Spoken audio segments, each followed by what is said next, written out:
During a routine trek through the forest, Elias notices his normally stoic husky, Banner, behaving in a way he has never witnessed before. Banner is a highly disciplined service dog with piercing blue eyes, one who walks past bears without flinching and ignores gunshots during training. Yet she suddenly freezes and refuses to head back. She tugs insistently at Elias's jacket sleeve, lunging toward the undergrowth. She's clearly trying to communicate a distress that goes beyond her usual duties. What she discovers not only shocks him, but at that moment, Elias understands why his service dog has broken every rule of her training. Before we start, hit the like button and make sure to subscribe if you haven't, and hit that notification bell so that you won't miss any new stories. I've worked intake and rehabilitation at Wildlife Rehabilitation Center for more than 20 years. I've held orphaned fawns with their legs folded like delicate sticks, frostbitten owls that stared through me with one good eye, and hawks that came in like crumpled paper and left like arrows.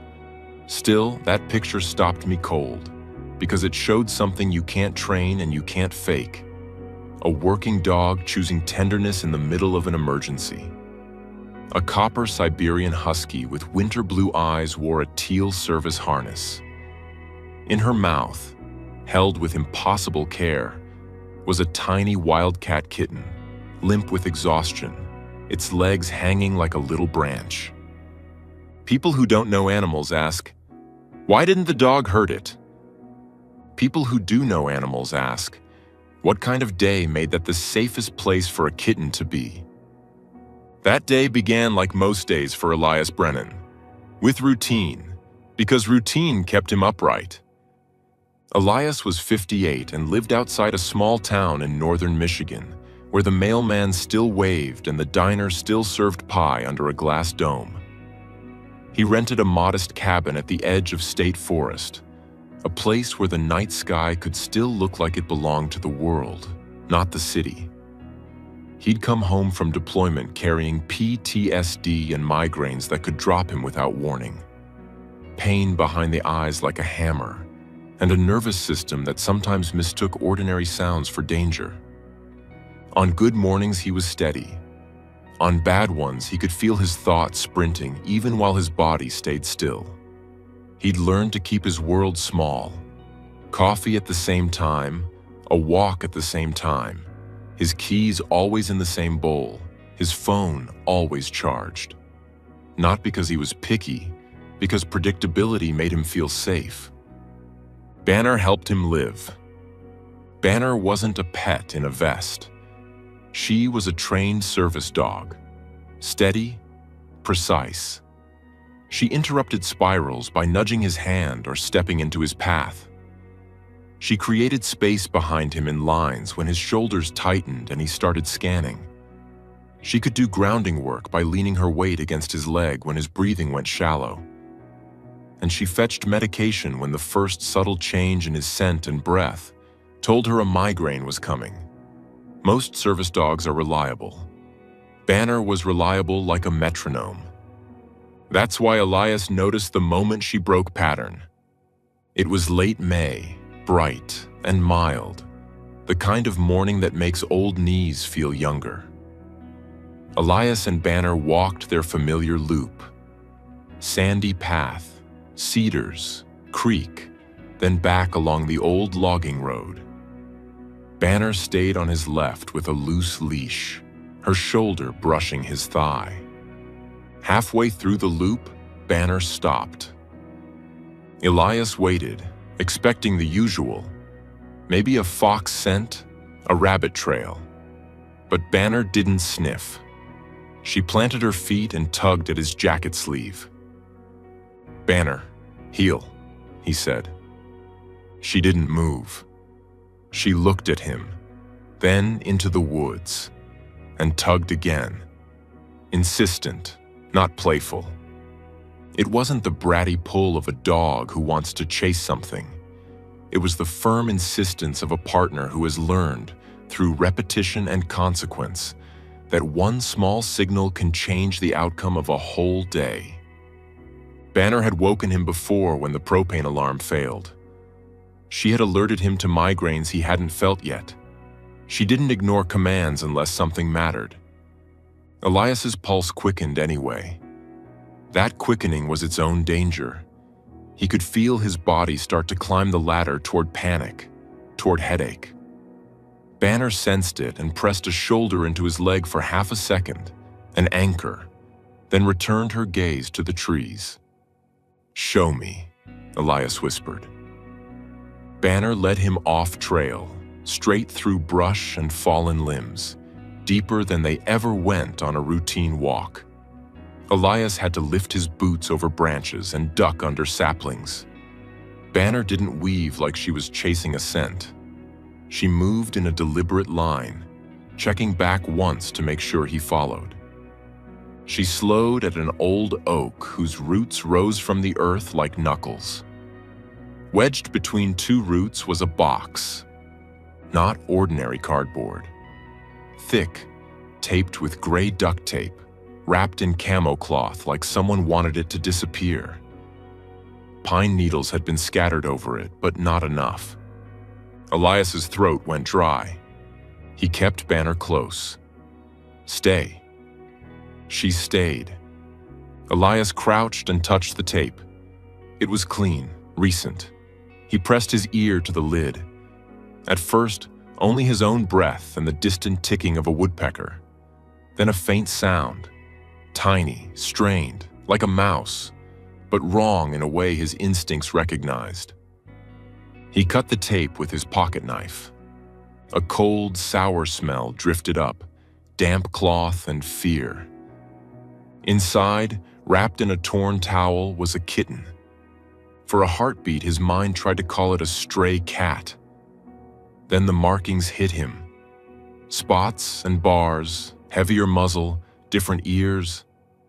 Eyes barely open, body trembling in small waves. A bobcat kitten. So young it should have been pressed against its mother, warm and milk-drunk, not shaking in a taped-up box like somebody's discarded secret. The kitten let out a thin rasp. Banner lowered her head. Elias braced for prey drive, for that hard glint you sometimes see when a dog's instincts kick in. But Banner's ears flattened in concern. She leaned in and nudged the kitten once, soft as a breath. The cry faded. The kitten shivered on. Elias's chest tightened with something that felt like anger and grief braided together. He'd seen cruelty wear 1,000 uniforms. This one wore duct tape. He took off his jacket, wrapped the kitten against his chest, and started back fast, but not running. Running could trigger a migraine. Running could jostle a fragile spine. He moved with the careful urgency of a man who understood that sometimes speed is about steadiness, not frenzy. Halfway home, the bundle slipped. Elias knelt in the grass to adjust the towel, and the kitten slid out onto the ground, a scrap of fur in the green. Before Elias could reach down, Banner moved. With the same measured precision she used to fetch Elias's medication, she took the kitten by the scruff the way a mother dog carries her pups. Gentle, controlled, teeth barely pressing. The kitten didn't cry. It hung there, limp and strangely trusting, as if warmth mattered more than fear.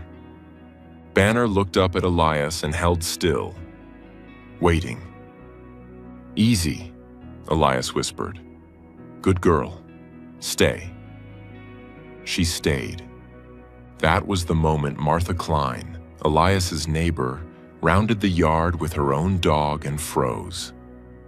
Martha was the sort of woman who knew everybody's business, not because she was nosy, but because she was kind. She carried extra gloves in her car. She brought casseroles when someone was sick. She had a soft spot for veterans and stray animals. Hand to her mouth, she snapped a photo, the one that later circled our community like a small, stunned prayer. "Oh, my Lord," Martha breathed. Elias reached out. Banner stepped forward and placed the kitten into his hands as carefully as if it were made of glass. Then she sat again, calm, like she'd simply completed a job. Inside the cabin, Elias did the first thing most people forget to do. He didn't improvise. He turned on a space heater, warm towels, and made a small nest in a box. He didn't feed the kitten cow's milk. He didn't pour water into its mouth. He didn't try to fix it like a viral video. He knew enough to know what he didn't know, and that humility is one of the most important tools in wildlife rescue. He called a professional. Northwoods Wildlife, the woman on the phone answered. "My name is Elias Brennan," he said, voice tight. "I found a bobcat kitten. It was taped in a box." Her tone sharpened with focus. "Is it breathing? Is it warm? Don't feed it. Heat first. Keep it quiet. Keep pets away. Can you bring it in?" "I can drive," Elias said. "Good. Heating pad on low under half the box if you have one. If not, a warm towel is fine. Just don't overheat. Gloves if you can. Minimal handling. Cover the box so it stays dark. I'm Marlene. I'll meet you at intake." Banner watched the whole time. No whining, no pawing, just alert, as if she understood this wasn't her comfort project. It was a rescue. Elias set up the box the way Marlene instructed. Warmth on one side, room to scoot away if it got too hot. A towel draped over the top to keep things dim and quiet. Then he carried it to the truck like a fragile promise. The drive took 40 minutes. Elias drove carefully, migraine medication in reach. Banner nudged him twice, her early warning that stress was building behind his eyes. He took a dose with a sip of water, slowed his breathing the way his therapist had taught him, and kept his hands steady on the wheel. At the center, Marlene met him with a conservation officer. Marlene had gray hair pulled into a bun and hands that looked both gentle and capable, the way good rehabbers' hands always do. She lifted the towel, her face tightening with concern. "Oh, sweetheart," she murmured to the kitten. "Hypothermia. We'll get you into an incubator." The officer asked about the box. Camo cloth, duct tape, oak roots. His jaw set. "Sometimes it's pelts. Sometimes it's the illegal pet trade," he said. "People steal kittens and think they can raise them like house cats. They can't." Elias swallowed anger. "Banner led me to it," he said. Marlene looked at Banner through the truck window, respectful. "Service dog?" "Yes." "Dogs notice things," Marlene said. "But not all dogs respond like yours." She explained the hard truth kindly. Elias couldn't keep the kitten. Even if his heart wanted it, the kitten needed a wild future. No imprinting, minimal human contact, a careful path toward release. In Michigan, bobcats are not backyard pets. They're regulated wildlife for a reason. A bobcat that grows up comfortable with people is a bobcat that walks into trouble. Elias knew that. It still hurt. That night, he sat on his porch with Banner at his feet and listened to the forest. He imagined a bobcat mother searching, calling softly into the dark, then returning to a den that smelled wrong. Empty, disturbed. The thought kept him awake. The next morning, Marlene called. He made it through the night. Elias exhaled so hard, Banner lifted her head. "But it's touch and go," Marlene added. "Young, dehydrated. We're stabilizing him. If he rallies, he has a chance." Over the next weeks, the kitten, Marlene named him Spruce, began to gain strength. Eyes opened wider, head held higher. Trembling stopped.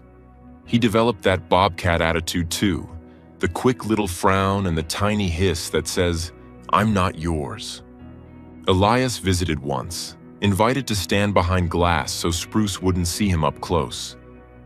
Banner came too, harness on, steady at Elias's side. Behind the window, Spruce curled in the incubator like a comma, spots and stripes already written into his coat. Even asleep, his ears twitched at tiny sounds, and his paws flexed like he was practicing for a life he couldn't yet imagine. Elias felt something unfamiliar. Hope that wasn't about his own survival. He started volunteering at Northwoods, not because he wanted to touch Spruce, but because he wanted to help the way real help looks. Laundry, cages, food prep, fence repair, hauling supplies. Quiet work, honest work, the kind that makes you sleep for the right reasons. Banner came on volunteer days and lay on a mat in Marlene's office, calm as a stone. The staff loved her, but more than that, they respected her. She wasn't there for attention. She was there to keep Elias anchored. When the building got loud, phones ringing, a raccoon chattering in a carrier, Banner would shift closer to Elias, her body a steady wall against his rising pulse. Spruce grew the right way. He moved from incubator to a larger enclosure. He learned to stalk and climb. Rehabbers kept human contact minimal, fed him in ways that didn't teach him to associate hands with food. We used quiet routines, hidden feeding ports, and as little talking as possible. Because a bobcat that runs toward people is a bobcat that dies. Elias learned to love Spruce like you love a sunset. Fully, but without trying to own it. In late summer, Marlene told Elias, "We're moving Spruce to the pre-release enclosure today." The pre-release pen was larger and more natural. Logs, brush piles, a small pond, set back from public view. Spruce would practice hunting and build strength with as little disturbance as possible. We would monitor him the way we monitor all our wild cats. Quietly, respectfully, with the goal of making ourselves unnecessary. When the crate door opened, Spruce didn't rush out. He paused, listened, then slipped into the brush and vanished. Marlene whispered, proud, "Good. He's thinking like a bobcat." Elias's eyes stung, not because Spruce ignored him, but because Spruce was doing exactly what he needed to do. In the weeks that followed, Elias did something else that mattered. He wrote down everything he remembered about that box. Tape pattern, cloth, the exact curve of roots at the oak. The conservation officer called more than once, asking small questions that sounded unimportant until you realized they were building a case. As fall cooled the air, Marlene called Elias into her office. "It's time," she said. Release day came crisp and bright. Elias followed Marlene's truck to a secluded patch of suitable habitat. Cover, water, prey. The conservation officer stood nearby, hands in his pockets. The world smelled like leaves and cold sunlight. Marlene set the crate facing thick brush and pulled the release cord. The door swung open. For a moment, nothing. Then Spruce's head appeared. Bigger now, eyes gold and steady, ears tipped in black. He read the air like a map. His body looked like coiled wire, ready to vanish, ready to live. His gaze flicked toward Elias. Elias didn't move, didn't speak, didn't reach. He let Spruce see him as part of the scenery, the way a wild animal should see a human at a release. Irrelevant. Spruce's eyes slid to Banner. Banner sat perfectly still, gaze softened and slightly averted. An animal's way of saying, "I'm not challenging you." Spruce blinked once, stepped out, paused to listen, and then moved, silent and fluid, into the brush. He vanished as if the woods had simply swallowed him back. The crate sat empty. Elias realized he was crying. He pressed a hand to his mouth to keep quiet. Banner leaned into his leg, offering steady weight. The officer looked away, giving him privacy. Marlene's eyes shone too. "That," she whispered, "is why we do this." Later, the photo became a fundraiser for the center. Donations came in $5 at a time from retirees, veterans who recognized the service harness, grandparents who wrote careful notes. "Thank you for giving him back to the woods."